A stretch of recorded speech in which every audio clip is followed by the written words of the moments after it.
Healthcare is an issue that affects each of us.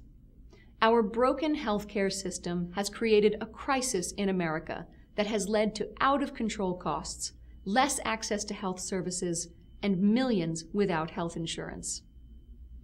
The Liberals' solution to the healthcare crisis is the Affordable Care Act, also known as Obamacare.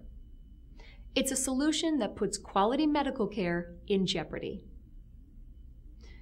President Obama promised that this law would reduce healthcare costs. Instead, under the Affordable Care Act, health insurance premiums are continuing to rise significantly. In Vermont, they will rise by 10% next year, in Rhode Island by 18%, and in Maryland by 25%. A study from the American Academy of Actuaries reports that starting in 2014, the insurance premiums of 21 to 29-year-olds in the individual market will rise between 10% and 20%. This is because of Obamacare rules that require insurers to charge their oldest customers no more than 3 times as much as their younger ones. Basically, young people just out of school, starting families, paying off student loans, trying to save to buy a house, they have to pay higher premiums so older people, who usually require more health care, can pay less. It doesn't seem fair. President Obama promised that if we liked our current health care plans, we'd get to keep them. Instead, the Congressional Budget Office estimates that between 5 and 20 million Americans will lose their current plans because of Obamacare. Why? Many employers will find it more feasible just to pay the tax penalties for not providing health insurance to their employees. President Obama promised us that this law would reduce costs and help our economy. But the law includes at least 20 new taxes, including one on medical equipment. So if you need a pacemaker to stay alive, or you're a wounded warrior and need an artificial limb, it's going to cost more. That's wrong. And many employers are cutting employees' hours from full-time to part-time to avoid the costs associated with the healthcare law. How does that take care of the working poor? There are some good intentions in the law, such as the desire to take care of the healthcare needs of the uninsured and those with pre-existing conditions.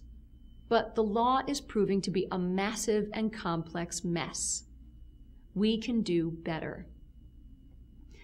Let me offer a different approach that focuses on providing the highest quality of care while reducing costs through increased competition, improving outcomes, and expanding choices. To start off, we need a healthcare system where health insurers compete for our business, forcing them to keep their prices down. And then we need to make prices transparent so people know how much they're paying for the services they're using. We need to allow small businesses to pool together to offer healthcare at lower prices. We need to allow Americans to buy policies across state lines to foster more competition so we can bring prices down and encourage greater quality of care. We need to promote wellness and prevention by giving employers greater flexibility to reward their employees for healthy lifestyles. Right now, the tax code penalizes Americans who have to buy their own health insurance.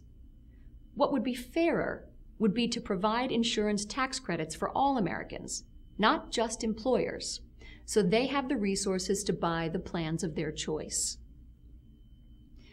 We need to empower patients to choose, through competing health plans, the kind of insurance that's best for them. Competition will do a better job of controlling costs and providing quality of care than heavy-handed Washington regulations. We all want a healthy America, and when Americans get sick, we all want them to receive the best care possible, and we all want that care to be affordable.